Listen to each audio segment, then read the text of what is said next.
Mayang buntag na usab kanatong tanan. Dalay ko na usab ang Dios karon nga kabuntagon. Sa diin kita makapadayon diha sa tong kinabuhi. Og nga gialaw pa niya nga makamata pata og tungod kana sa iya nga grasya og kaluoy sa tong kinabuhi. Gitugutan pa ta niya nga makabangon og makabuka sa tong mga mata. Good morning sa tanan natong mga kaigsuonan nga nagapaminaw karon sa nga radio.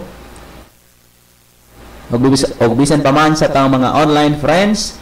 And by the way, again sa wala pa nakaila, ako diay ang inyong igsuon, Juanito Lontod Arbiol.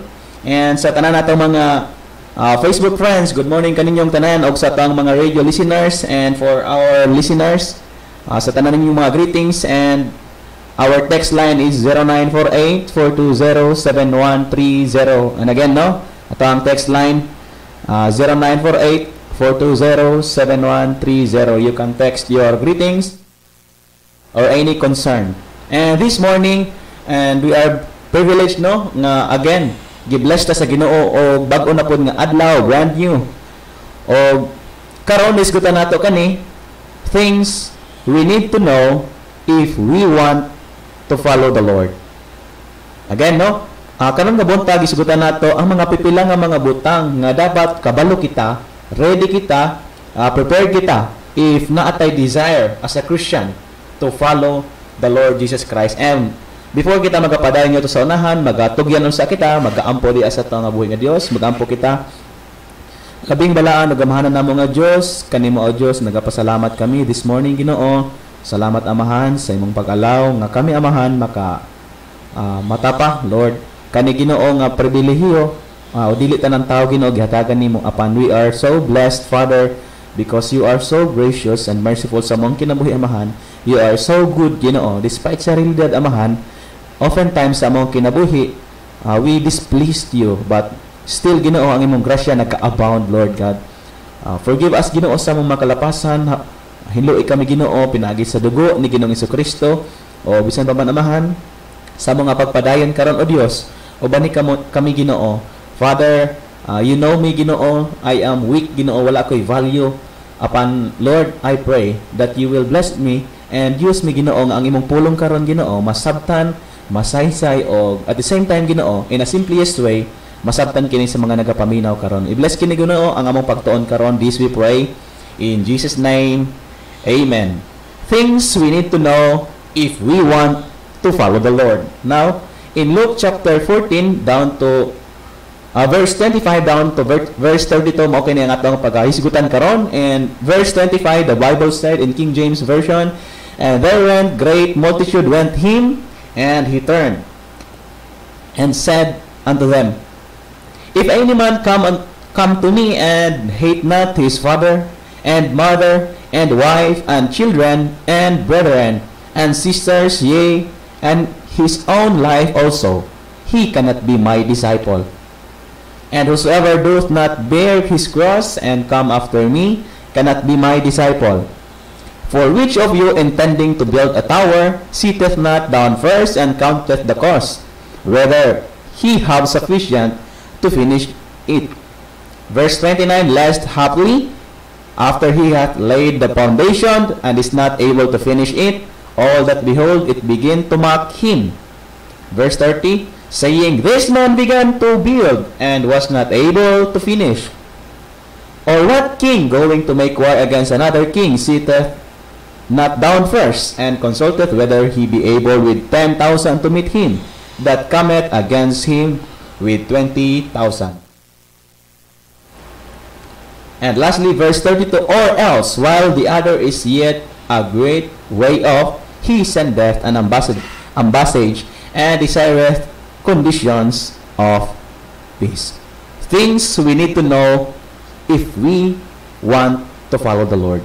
Now, as a Christian higala, our Christian life begins, no? Nag-start ang atong kinabuhi nga Kristohanon sa diha nga kita naluwas, no? Sa diha kita nakasabot sa gospel, sa diha kita naay nag-share sa tuwa o tinuod gyud nga gospel o with a repentant heart, no? Gidawat nato si Kristo Jesus, isip atong Dios og manluluwas nga siya Dios nga nagpakatao, unya nagtuman sa kasuguan nga dili nato makaya, unya siya nagpakamatay, gilubong, og say katulokadlaw na banhaw aron ang iyang dugo mao'y makahugas sa tong sala. And the moment we accepted Christ and we cast our poor soul upon his feet, the feet of our Savior, nag-start dira ang atong Christian life.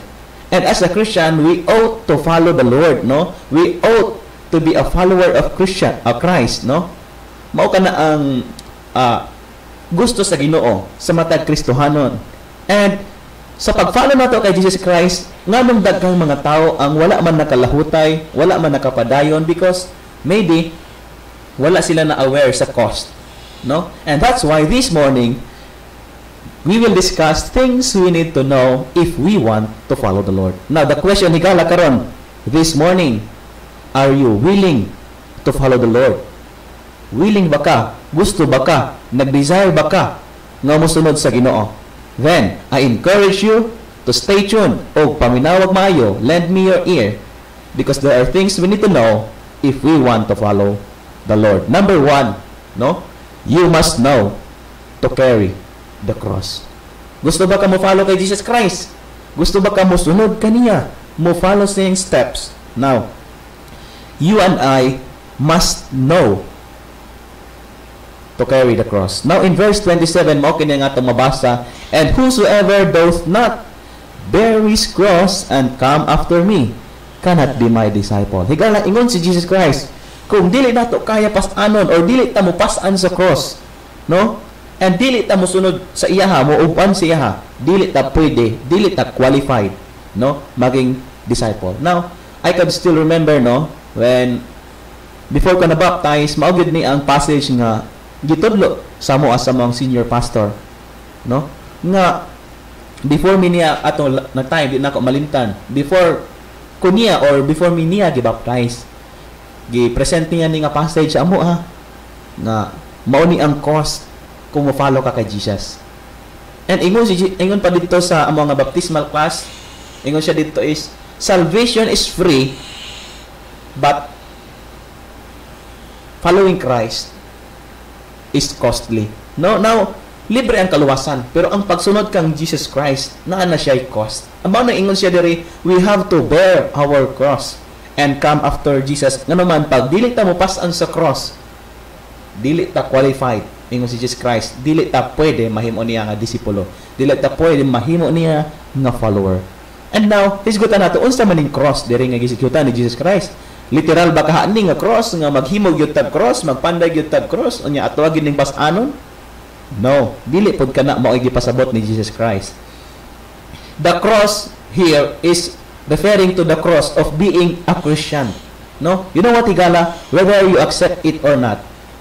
Ang cross nga gipasabot ani is kana bitawng naay suffering nga mo include the moment you become a Christian. Now in 1 Peter chapter 4 verse 16, third time in the Bible na mention kaning word nga Christian, and we know that in the Bible, in the entire Bible, the word Christian appeared only 3 times, and in 1 Peter chapter 4 verse 16 ning appear ni siya nga word, yet if any man suffer as a Christian, let him not be ashamed, but let him glorify God on this behalf. You know what, igala, ingon ang Bible, kung ikaw karon nag-aantos isip o sa kakristohanon, ayaw na ikaulaw kay nganuman wala man gani na ulaw ang ubang tao nga nag-antos as consequence of sin. And now ingon ang Bible, ingon ang pulong sa Ginoo, kung nag-aantos ka karon as a Christian, you suffer as a Christian because you are following the Lord Jesus Christ, dapat you and I, we should not be ashamed. Dapat ato ang himayahon ng atong Dios. Kaya nga naman, we should praise God, we should glorify God, we should thank God. Kaya nakaambit ta sa iyang suffering. Amen? Kaya nakaambit ta sa suffering ni Kristo. And it is a privilege to suffer for the sake of our Lord and Master. And what signifies the cross? Unsa ba niyang meaning sa cross? No? Unsa man niyang, kay kaning cross nga ingon si Jesus Christ, you have to carry your cross, you have to pasano nimo imong cross. Now, I don't believe nga literal na cross nga everyday gyud. No, inigbangon nimo pasan ka cross. Unya magbaktas dayon ka. Unya pasan-pasanon gid nimo, naka sa work, naka sa school. I don't think so, because there is significance sa cross. And now, the cross signifies suffering, shame, and death. Mao ka na nga ito makitan sa Bible, higala. Mao na ang significant sa cross sa Bible. Now, in Hebrews chapter 12, verse 2, ingon ang Bible, looking unto Jesus, the author and finisher of our faith, who for the joy that was set before him endured the cross, despising the shame, and is set down at the right hand of the throne of God. Manang encouragement sa Bible, no? Sa Hebrews chapter 12, verse 2, nga mututok ta kay Kristo, mo lakaw ta uban ni Kristo, no? Mo padayon ta magsunod sa kabubuton sa tong Ginoong Hesukristo. Kay nganuman siya ang author o siya ang finisher sa to nga pagtuo, no? O ato makitaan that Jesus Christ endured the cross, and the cross himself is dili lang na siya kuan, package na siya sa kanang cross nga gisgutan dira, na dira ang shame, no? Na dira ang mga endurance sa pain. Now in Philippians chapter 2 verse 8 mo ni ato makitaan, and as being found in fashion as a man, he humbled himself and became obedient unto death, even the death of the cross. Ang kuan di ay higala mao ni ang symbolize, ang pag-symbolize di ay sa cross is kana bitaw mo follow kay Kristo Jesus, mo follow ka sa imong Ginoo, nga naabitaw ka nang willing ka i-sacrifice imong kinabuhi, mao na ang gusto sa Ginoo. And sama sa Ginoong Kristo dapat ing ana ta nga ang atong Ginoong Kristo, he humbled himself, and mao gani ng namatay antod yun nga nagpakamatay siya sa cross.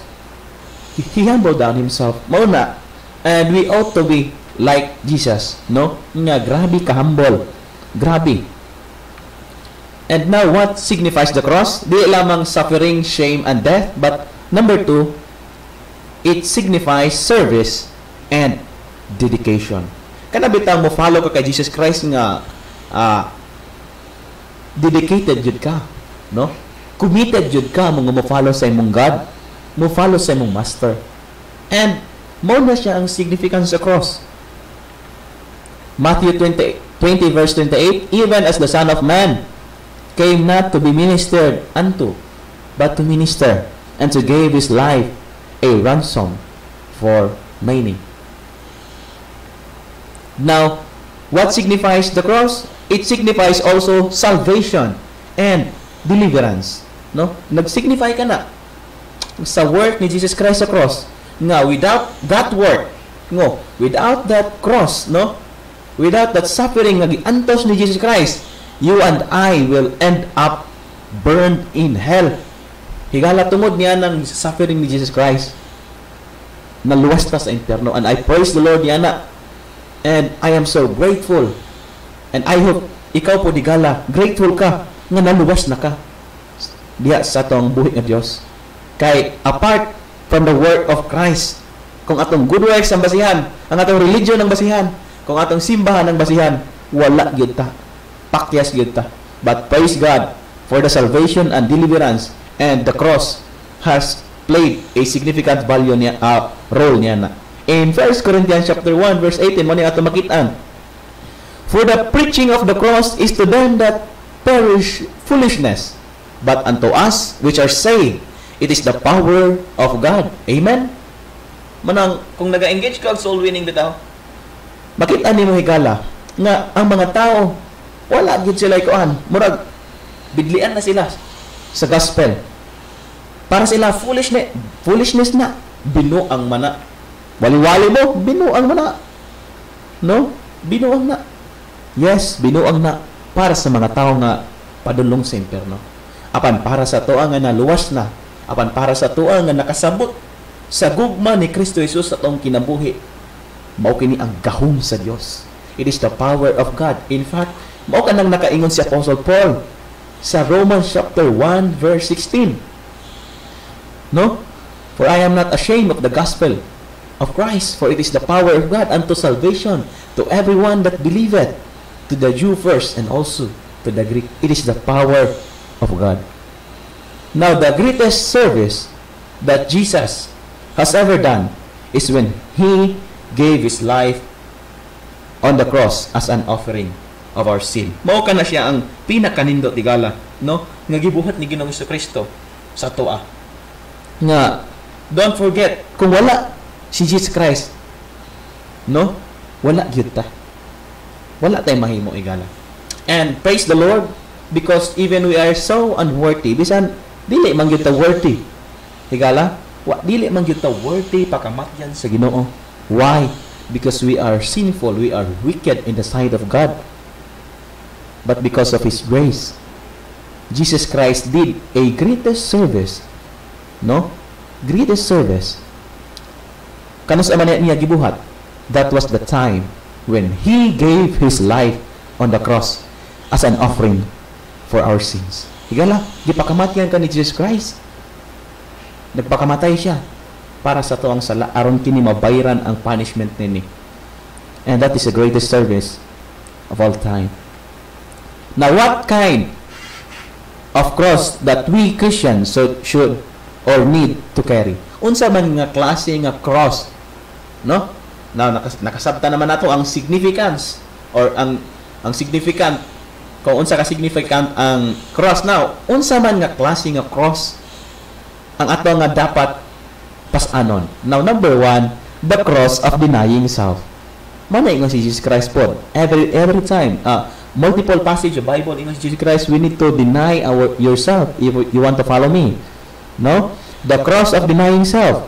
Now, in Galatians chapter 2, verse 20, Apostle Paul said, no? I am crucified with Christ, nevertheless I live, yet not I, but Christ liveth in me.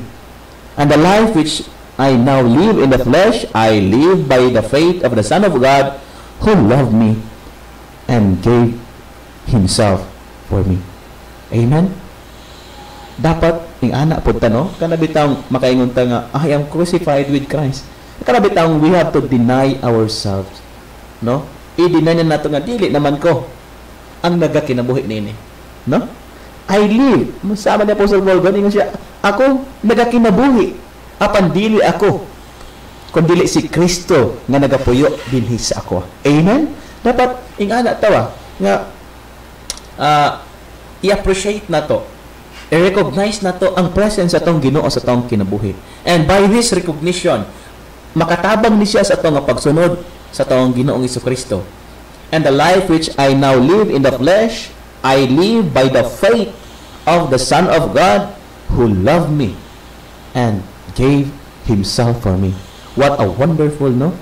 Nga ang Diyos, ang Holy God, naigugma sa wicked sinner like you and me. Dili na ko ma-imagine. Kana siya nga ano, nga gugma sa Dios. Nanay makalabang, walay makalabaw ana. Even na mga fantasies ng mga stories na gina-offer sa kalibutan ng mga stories, di na makalabaw. Why? Because a holy, perfect God, no? Nagpakatao aron pakamatyan ang usa ka makasasala nga binuhat. O kinsa man na siya, ikaw na higala o ako. Now, what kind of cross that we Christians should carry? Number 2, di lamang the cross of denying self, but the cross of destroying sins. If we want to follow the Lord Jesus Christ, we have to destroy sins. Why? Because if we will not destroy sin, sin will destroy us. Let me repeat higala. If we will not destroy sins in our life, sin will destroy our life. Na isa ka lie, no? And this lie is, kung gini siya, hellish gid siya nga lie. Nga kanabit ang moingon nga, pwede ta mabuhat sa mga buta na supak sa kabubuton siya Dios o maka-escape ta sa consequence. No, higala. Sin will bear consequence. And we have to destroy sins. Because one day, sin will eat us alive. We have to carry the cross of destroying sin. Now in Galatians chapter 5 verse 24, and they that are Christ have crucified the flesh with the affections and lusts. Now we cannot deny the fact that as we live in this wicked, sinful world, ang world, ang flesh, o ang devil, nag-unite na sila to destroy our spiritual life. And that's why we have to crucify the flesh. We have to crucify them. No? And dapat i-destroy nato na sila. Dili nato itugot nga sila ang mo-destroy sa to. We have to crucify the flesh with the affections and lusts. Now, another verse, Romans chapter 6, verse 6. Knowing this, that our old man, this old man, higala, referring to Adamic nature na to, ato na siyang nature bitaw nga, namana pa sa itong mga kuan-unang ginikanan, that our old man is crucified with him, that the body of sin might be destroyed, that henceforth we should not serve sin. Higala, if we will not destroy sin, ang may tabo niya na, di taka-serve sa Ginoo. Babagyod na siya sa atong pagpangalagad sa Ginoo, ang sala. Babagyod na siya. And no wonder, many Christians fall away. Why? Tungod niya ni. Wala nila gi-destroy, wala nato gi-destroy ang sala. And naabot ang panahon nga, ang sala mo hindi destroy siya to Manang gub-on gyud ning sala. By the grace of God, by the power of the Holy Spirit. Colossians 3:5, mortify therefore your members, which are upon the earth, fornication, uncleanness, inordinate affection, evil concupiscence, and covetousness, which is idolatry. Now, we have to mortify our members, no? Dapat i-destroy natin ni mulikay ta, no? Maingon ang Bible, flee from fornication. Flee from uncleanness. Wala na ingon ang Bible nga give in. No, ingon ang Bible flee. Ingon si Apostle Paul kay Timothy, flee from youthful lust. Og why? Ngano kahaya nga nagingon ang Bible niya na ikala? Because kana nga mga butang makababag na siya sa tong pagsunod sa tong Ginoo. Makababag yun na siya. Romans chapter in Colossians chapter 3 verse 8, but now ye also put of all this, anger, wrath, malice, blasphemy, filthy communication out of your mouth. Mao gyud ni ang gusto sa Ginoo. Nga kanang bitaw ang atong conversation with the unbelievers, no? Nga kanang makabless. Manang ingon ang Bible, tawag-tangan na sa imong kinabuhi, kanang kapungot, kanang wrath, kanang kasuko, no? Kanang malice, kanang malisyoso na pag-una-una, kanang blasphemy, kanang ginagamit nimo ang pangalan sa Dios, ang balaang pangalan sa Dios, gi-equate nimo sa expression nga makaingid ka nga unsa naman You know what, igala? God deserves the greatest honor and glory. Therefore, kung Kristohanon ka, kunya ginagamit nimo ang pangalan sa Ginoo for blasphemy, gilapastangan nimo ang pangalan sa Ginoo, sultihan ti kay kala, baga kay kagnaong. No, why? Because God is holy. God's name is very precious. Unya, ginagamit na sa mga unbeliever as curse language. Unya, ang Christian mo sabay pa, pero mamahikala, we need to correct our heart. We need to check our heart. Why? God don't deserve blasphemy. God don't deserve na i-blaspheme ang iyang balaang pangalan. Therefore, my friend, again, a loving warning para sa mga, kung ikaw nagagamit pa sa pangalan sa Ginoo for blasphemy or ginagamit nimo as filth word, please, undahan na masubo ang Ginoo niya na o dili na makabless sa mga nasa palibot sa imo. Okay? So, ingon ang Bible, put off all this anger, wrath, malice, blasphemy, filthy communication out of your mouth. What kind of the cross that we Christian need to carry? The cross of deforming self. Kanang i-deform na to ang atong self. Now, to deform yourself, unsa pa sabot ani, means you have to give your heart to God to change your life. You know what, igala, maupod ni, no? Atong timan-an, we cannot change our life. We can never, ever, and never change our life. Di na mahimo. Why? Because only God can change your life and my life. Manang nakabantay, mabantayan bitaw na ako sa mga silingan. Daghan na ko'y nailhan. Nga gusto na mo undang sa pagpanigarilyo. Gusto na mo undang sa pag